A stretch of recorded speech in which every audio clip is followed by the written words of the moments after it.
12 May is international mother's day. अब इस सप्ताह एक बच्चों की भी फिल्म आ रही है, एक animated film called Boonie Bears guardian code. ये एक चाइनीज फिल्म है जिसके हिंदी और इंग्लिश वर्जन्स भारत में रिलीज किए गए हैं। आज हम इसी फिल्म पे बात करेंगे, लेकिन उससे पहले जल्दी से मेरे चैनल को सब्सक्राइब कीजिएगा and don't forget to press the bell icon. मेरे पास माँ है। दीवार फिल्म में शशि कपूर ने ये आइकॉनिक डायलॉग कहा था जिसने पूरे देश की नब्ज को पकड़ लिया था, और क्यों ना हो, क्योंकि ये देश भारत जाना जाता है अपने फैमिली वैल्यूज के लिए, और जहां माँ की बात आती है तो उसे तो ईश्वर का दर्जा दिया जाता है। अब दुर्भाग्य से दूसरी ओर इस चाइनीज फिल्म में जो लीडिंग कैरेक्टर्स है ब्रायर एंड ब्रैम्बल, इनकी तो माँ इनके साथ है ही नहीं। अब वर्षों पहले इनकी माँ ने इन्हें अबैंडन कर दिया था, और फिर वो वापस कभी नहीं आई। So what happened to this mama bear? क्या वो आज जिंदा है? आखिरी बार जब ब्रायर ने अपनी माँ को देखा था कि वो कैसे जो एक हिल पे एक रोबोटिक फैक्ट्री है, ये वहाँ आग लगी थी और ये उसी दिशा में जा रही थी। ब्रायर ने अपनी माँ को आवाज़ भी दी थी, लेकिन उसके बावजूद इस ममा बेर ने मुड़ के नहीं देखा।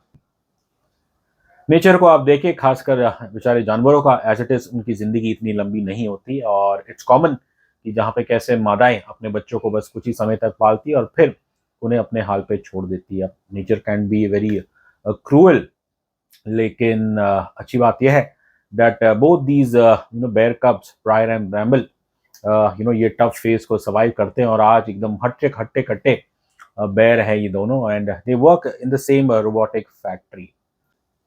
इस फैक्ट्री को चला रहे हैं डॉक्टर रोलैंड, और आज जो इस फैक्ट्री की पहली मालकिन थी या पहली चीफ इंजीनियर, उनकी बेटी सू इस फैक्ट्री में आई, और तभी इस फैक्ट्री में एक हमला होता है, और हमला करने वाले हैं एक फेमिलियर फो कॉल्ड लियोनार्ड, और वो अपने रोबोट्स, छोटे रोबोट्स को लेके आते हैं और उन्हें आदेश देते हैं कि जाके इस लड़की सू उसे कैप्चर करो।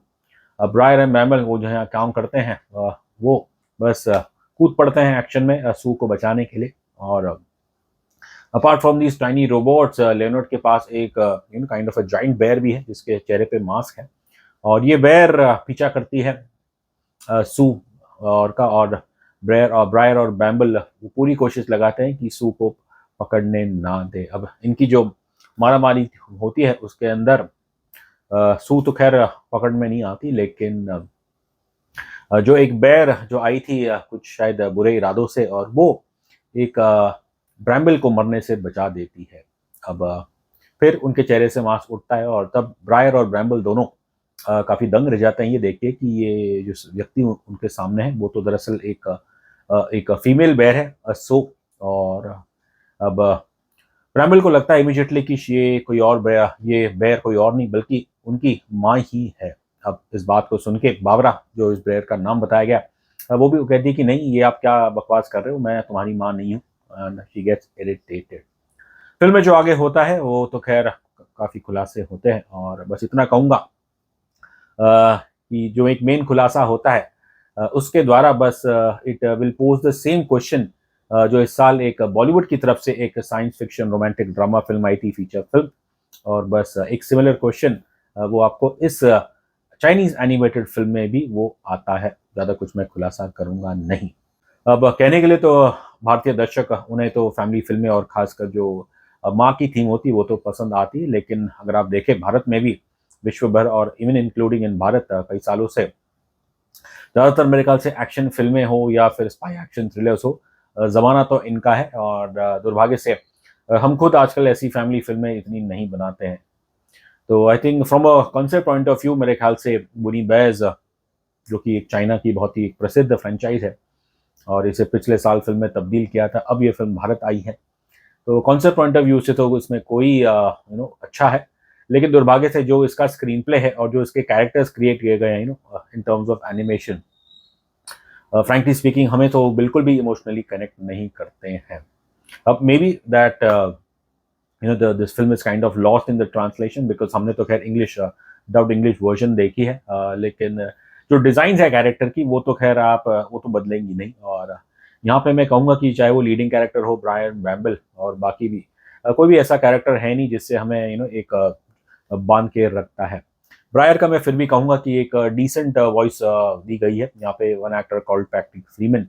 लेकिन जो ब्रैम्बल का कैरेक्टर है थोड़ा मैं डिम्बिट सा कहूँगा, एकदम बचकांडा बिहेव करता है और उसकी हरकतों से सच बताऊँ तो इरिटेट होती है। एंड द प्रॉब्लम इज अब क्योंकि शायद कैरेक्टर ऐसा है, इसलिए अब जो वॉइस ओवर आर्टिस्ट है जोसेफ लैम्बर्ट, उनकी वॉइस परफॉर्मेंस में आप देखें तो उसमें भी इतना कुछ दम नहीं और वो भी उतनी ही इरिटेटिंग लगती है। आई थिंक बाबरा, ये जो फीमेल बेयर है, इनकी इनके भी आप वॉइस में देखें इतनी कुछ एनर्जी नहीं है। बाकी जो कैरेक्टर्स है, डॉक्टर रोलैंड हो या फिर लेनर्ड, अब interestingly both these characters are voiced by one actor called Chris Bolke. लेकिन दोनों ही कैरेक्टर में बोल्के साहब ने हमें या जो उनकी बोली है उससे तो हम इतना कुछ प्रभावित नहीं हुए हैं। एनिमेटेड फिल्में तो बनती हैं टेक्नोलॉजी के ऊपर, लेकिन जैसी ये कहानी है, जैसी इसकी थीम है और जैसे ये कैरेक्टर्स बन के आए, मुझे लगा कहीं ना कहीं there is an overdose of technology, specially in the action scenes. लेकिन जो सबसे प्रॉब्लमैटिक चीज़ ये है कि कैसे राइटर्स और डायरेक्टर्स ने इस बात का बिल्कुल सोचा नहीं कि फिल्म के एंड में जो इन्होंने एक सर्टन टेक रिक्रिएशन किया है, कहीं ना कहीं मुझे ऐसा लगा कि that itself undermines the film's theme. So फिर समस्या वही है कि जब कहानी अच्छी थी लेकिन स्क्रीन प्ले, एनिमेशन, वॉइस का वॉइसिंग, वॉइस ओवर, जब वो कुछ हमें इतना अच्छा नहीं लगा, तो अब फिर इस फिल्म में क्या था जो देखने लायक है। बस इतना कहूँगा कि इस फिल्म के शायद पर्दे पे तो इतना कुछ खास आपको चीज़ देखने को नहीं मिली, लेकिन जो माहौल था सिनेमा घर में, वो बड़ा देख के काफ़ी आनंद आया। कहने के लिए तो ये प्रेस शो था और इसके अंदर लेकिन जर्नलिस्ट मुश्किल से मेरे 4-5 ही होंगे और जो बाकी 50-60% थिएटर भरा था, लेकिन जो बाकी क्राउड था उसके अंदर बाद में हमें पता चला कि जो मैक्सिमम लोग आए थे they were mother bloggers and they are little kids. और सच बताएं, ये दृश्य आजकल भारतीय थिएटर घरों में तो बहुत ही कम देखने को मिलता है। और सो आई थिंक हम भले ही फिल्म देख रहे हो, लेकिन जो बच्चे आवाज़ कर रहे थे, जो हरकतें हो रही थी, उसकी तरफ भी हमारा ध्यान जा रहा था और उसे देख के हम बिल्कुल डिस्ट्रैक्ट नहीं हो रहे थे, हमें तो खुशी हो रही थी। सच कहूँ तो यदि कोई व्यक्ति उन्हें इन चीज़ों से अगर कोई आपत्ति है, तो शायद कोई बहुत ही कठोर इंसान है। अब इंटरवल के दौरान मेरे पीछे दो बच्चे बैठे थे, बड़े प्यारे से थे, एक लड़का और एक लड़की, और इनके हाथों में मैंने कुछ तो बुक देखी। फिर इन्होंने बताया कि ये तो बूनी बेयर्स की कलर बुक है एंड साथ ही साथ इनके पास एक बैक टैग भी था बूनी बेयर्स का।